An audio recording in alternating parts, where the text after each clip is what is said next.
بسم اللہ الرحمن الرحیم لقد کان لکم فی رسول اللہ اسوۃ حسنہ۔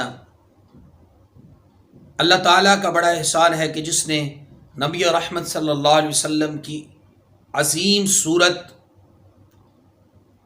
اور عظیم کردار کی صورت میں اللہ تعالیٰ نے ہمیں بہترین نمونہ عطا فرمایا سیرت مصطفیٰ کی، اور اس سیرت کے لیے نبی رحمت صلی اللہ علیہ وسلم کی ذات کو اللہ تعالیٰ نے بہترین نمونہ قرار دیا۔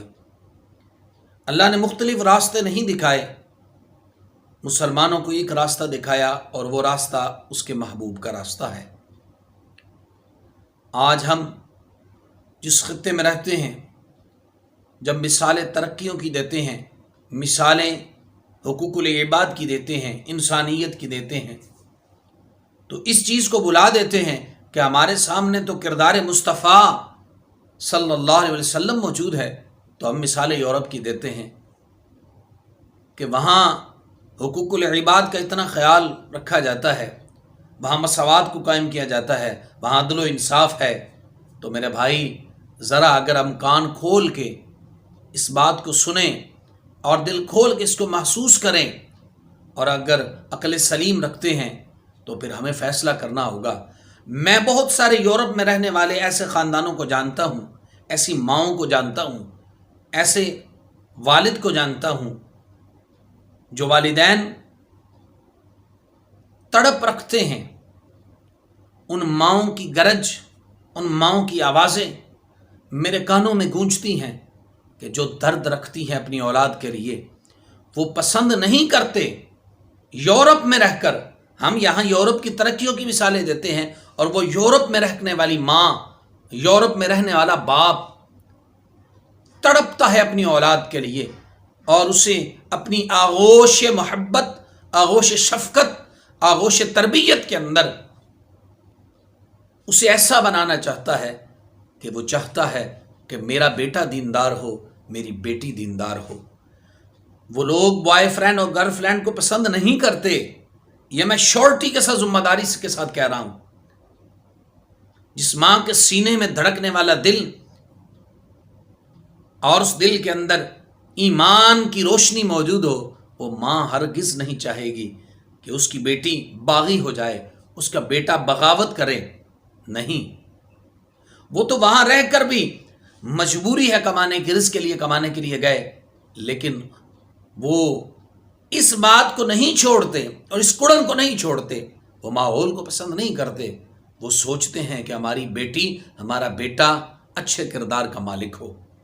وہ ان کرداروں کو پسند نہیں کرتے جو یورپ میں رہنے والے غیر مسلم اپناتے ہیں، جو جوانی میں قدم رکھتے ہیں اور سب سے پہلے اپنے والدین کی بغاوت کرتے ہیں، اور جب والدین بوڑھے ہو جاتے ہیں تو اسے اولڈ ہاؤس میں جمع کروا دیا جاتا ہے۔ نہیں، وہ ماں تڑپتی ہے، وہ باپ تڑپتا ہے کہ ہماری اولاد ایسی نہ ہو۔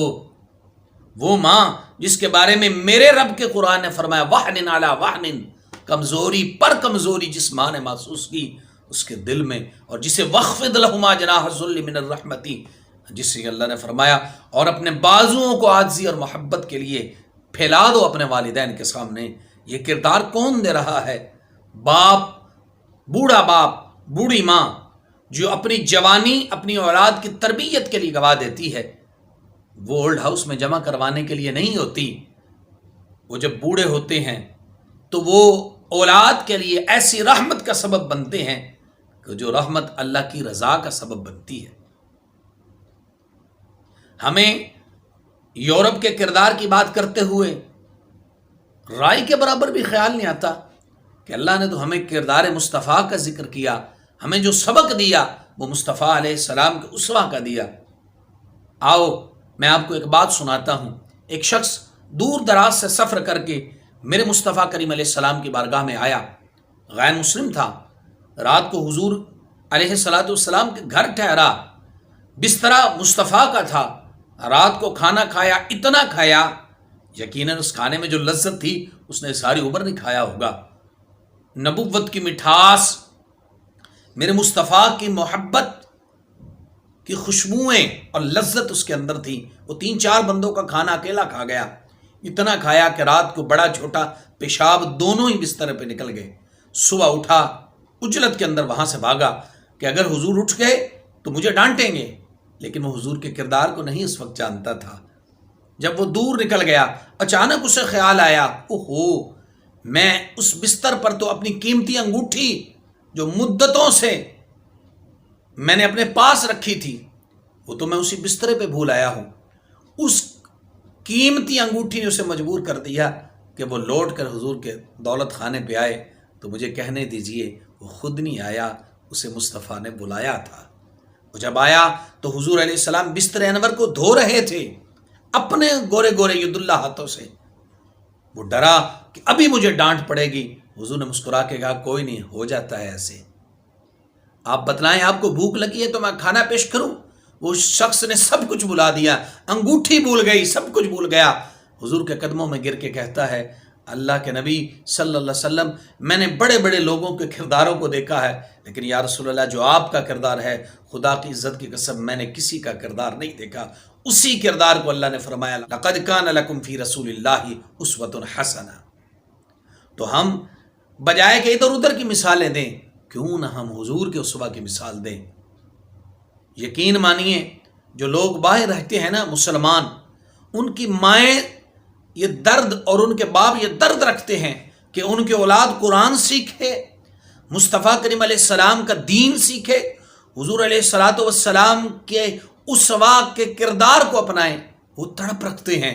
ہم یہاں عجیب رنگینیوں میں ڈوبے ہوئے ہیں کہ یورپ میں رہنے والے اس طرح زندگی گزارتے ہیں۔ نہیں، وہ ماں تڑپتی ہے، وہ باپ تڑپتا ہے اپنی اولاد کے لیے، اپنی بیٹی کے لیے، اپنی بیٹی کے مستقبل کے لیے، اپنی بیٹی کی آخرت کے لیے، اپنے بیٹے کے مستقبل و آخرت کے لیے۔ وہ ماں بھی تڑپتی ہے، وہ باپ بھی تڑپتا ہے۔ وہ جانتے ہیں کہ یہ معاشرہ ہمیں تباہیوں کی طرف لے جا رہا ہے، مجبوری ہے ان کی، وہ رزق کمانے کے لیے گئے ہیں، لیکن وہاں بہت سارے لوگ، میں سب کی بات نہیں کرتا، بہت سارے لوگ 90% یہ تڑپ رکھتے ہیں کہ ہمارے بچے با کردار بن جائیں، ہمارے بچے ہمیں بڑھاپے میں اولڈ ہاؤس میں نہ پھینکیں۔ یہاں تک ایک شخص کہتا ہے، میں اولڈ ہاؤس میں گیا، مجھے ایک بوڑھی ماں ملی، میں نے اس سے کہا ماں کو کام ہو، ان کی زبان میں بات کی تو وہ کہتی ہے، بیٹا کچھ نہیں چاہیے، بس مہینے بعد مجھے ایک فون کر کے ہیلو بول دینا، کیونکہ مدت ہو گئی جب سے میرا بیٹا مجھے چھوڑ کے گیا ہے، ایک مرتبہ بھی اس نے فون میں ہیلو نہیں مجھے کہا۔ یہ ہے یورپ کی تصویر۔ تو آؤ ہم اس بات کو سمجھیں کہ جہاں ہمارے لیے حضور کا اسوہ کافی ہے، وہیں پہ یورپ میں رہنے والی ماں اور باپ جن کے سینے میں حضور علیہ السلام کی محبت، اللہ کے دین کی محبت، اللہ کریم کی محبت، قرآن کی محبت موجود ہے، وہ اس معاشرے کو پسند نہیں کرتے، رہتے اسی معاشرے کے اندر ہیں، انہی لوگوں میں ہیں، لیکن تڑپ رکھتے ہیں کہ ہماری بیٹی بھی با کردار ہو، ہمارا بیٹا بھی با کردار ہو۔ اللہ تعالیٰ جل شانہ ہمارے ادھر رہنے والے مسلمان بھائیوں اور بہنوں کی عزتوں کی حفاظت فرمائے، اور ان کے اولاد کو ان کی تابعداری نصیب فرمائے، اور اللہ تعالیٰ ہمیں بھی حضور علیہ السلام کے اسوہ پر عمل کی توفیق نصیب فرمائے۔ السلام علیکم ورحمۃ اللہ وبرکاتہ۔